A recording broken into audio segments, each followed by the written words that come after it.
ശരിക്കും ഏത്തപ്പഴമാണ്. അപ്പൊ ഇതിന്റെ ഒരു സീസൺ സമയത്ത് ചക്കപ്പഴോടെ ചേർത്ത് കഴിഞ്ഞാൽ കുറച്ചുകൂടെ ടേസ്റ്റ് ആവും. ഇതിന്റെ പേര് ഏത്തപ്പഴം കൊതപ്പിച്ചതെന്നാണ്. അതിന് തന്നെ ഈ ഏത്തപ്പഴം ചെറിയ ആയിട്ട് കട്ട് ചെയ്ത് ഇച്ചിരി ഒരു വലിയൊരു പീസായിട്ട് ഇങ്ങനെ കട്ട് ചെയ്ത് ചക്കയും അതേപോലെ കട്ട് ചെയ്ത് മാറ്റി വെക്കുക. ഇത് ബട്ടറിനകത്താണ് ചെയ്യുക. ബട്ടർ ഇല്ലെങ്കിൽ വെളിച്ചെണ്ണയ്ക്കകത്തായാലും നമുക്ക് ചെയ്യാൻ പറ്റും. ആദ്യം തന്നെ നമ്മൾ ബട്ടറിനകത്ത് ചക്കപ്പഴം ഇടുക.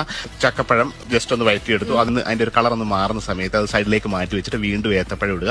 അത് രണ്ടും കൂടെ ഒരു 2 മിനിറ്റ്സ് വീണ്ടും ഒന്ന് നന്നായിട്ടൊന്ന് ബട്ടറിനകത്ത് വഴറ്റിയെടുത്ത് സൈഡിലേക്ക് മാറ്റി വീണ്ടും ഒരു അല്പം ബട്ടറിനകത്ത് ഈ പഞ്ചസാര, ഇതൊക്കെ ഒരു ഷെഫിന്റെ രീതിയിൽ നമ്മൾ ഇച്ചിരി ഡെവലപ്പ് ചെയ്താണ്. ഇതൊന്നും സാധാരണ വീടുകളിൽ ഇങ്ങനെ ചെയ്യത്തില്ല. കയറ്റി എടുത്തിട്ട് പാലൊഴിച്ച് സ്റ്റൂ ഉണ്ടാക്കുന്ന പോലെയാണ്. ഷുഗർ നല്ലപോലെ ഒന്ന് മെൽറ്റ് ആയിട്ട് വരുന്നുണ്ട്. മെൽറ്റ് ആയിട്ട് ഇതിനകത്ത് കാരമലൈസ് ചെയ്ത് നന്നായിട്ട് റെഡിയാക്കി എടുക്കുകയാണ്. അടുപ്പം ഒരു സ്മെല്ല് വരുന്നില്ലേ, ലേശം ഏലക്ക പൊടി കൂടി ബട്ടറിനകത്ത് ഇടുകയാണ്.